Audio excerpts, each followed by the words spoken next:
Well, time for a look at the TV ratings week 23. Let's have a look at free-to-air top 10 first. James Manning here from Mediaweek to talk us through the numbers there. It seemed to be a very good week for Nine. Yeah, Voice slipping a little bit down the rankings there. Not many shows have knocked it off this year. 60 Minutes was another one, and My Kitchen Rules final also pushed it a little bit down the chart, and just one more week of The Voice left on TV.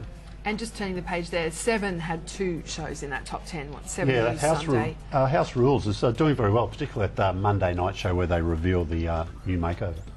And turning to subscription TV for week 23, the top 10 there. Pretty much all sport again, as you can see there. Socceroos game getting up there, ranking number 3. Fox Sports, of course, had that live. Well, it was a delayed coverage on SBS, but still did very well for them too. And turning the page, rugby there also featuring among those. Yeah, the Lions codes. too. I expect that to do quite well. And I think 10 are back into primetime sports. They're going to have those games as well on free-to-air, the tests.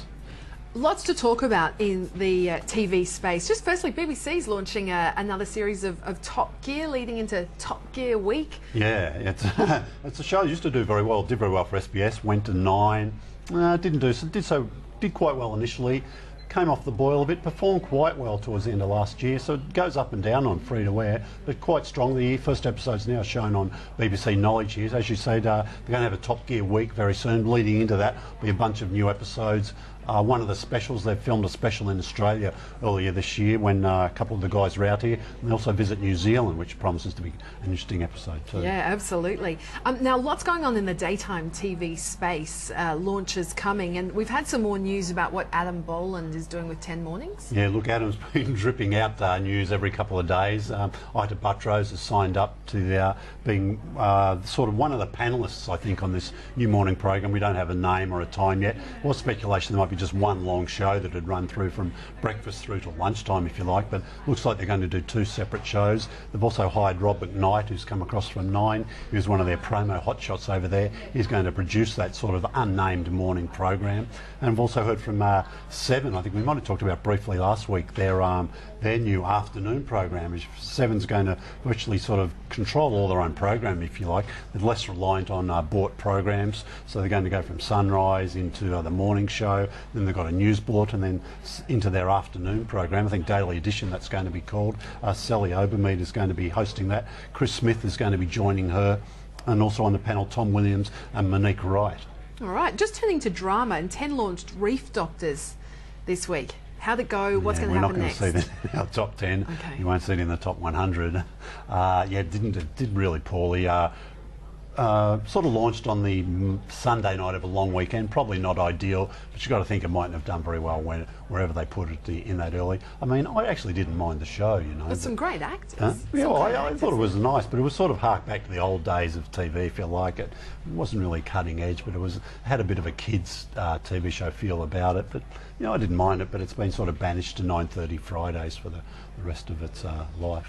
All right, in terms of Packed to the Rafters, now 7 has confirmed it is ending. Yep, finishing up soon, but the characters could possibly come back in some sort of sequel. So, you know, they're not ruling out that, or a spin-off even. So we could see some of the Rafters family back in some guys in the future. Because obviously, huge success for 7. Yeah, and they've probably given, look, Bevan Lee was one of the creators there, they've probably given him some, look, what about this for an idea? See if you can come up with something there. So, of course, he's been behind A Place to Call Home, which is doing pretty well for them on Sunday night. So we'll see what he comes up with. Now, also a big success, the Showcase channel on Foxtel, the end of season 3 of Game of Thrones. I have to say there's a bit of a gap in my life now. This is over. Yeah, gee, huge I don't know numbers. how you got to that penultimate episode. Was pretty gory. Yeah.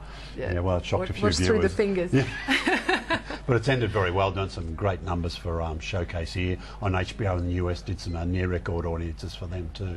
So yeah, a lot of people now looking for something else to do on Mondays. Absolutely. Now, of course, we've had the big news this week, Joel Madden and the hotel drug bust there. Just take us through some of the other stories that have evolved out of this. Some people are linking it with a report on 9 have got a new Sunday morning business show, an AFR program, and they had a report on Star City and some of the management there, and they're linking this to, well, management didn't like that story perhaps, so they really got someone to search through Joel's room and to find some, you know, illicit drugs. So that's all very sinister, and you know, I'm not sure if there's anything in that, but that's what some people are suggesting. Right. Seems a long bow to draw.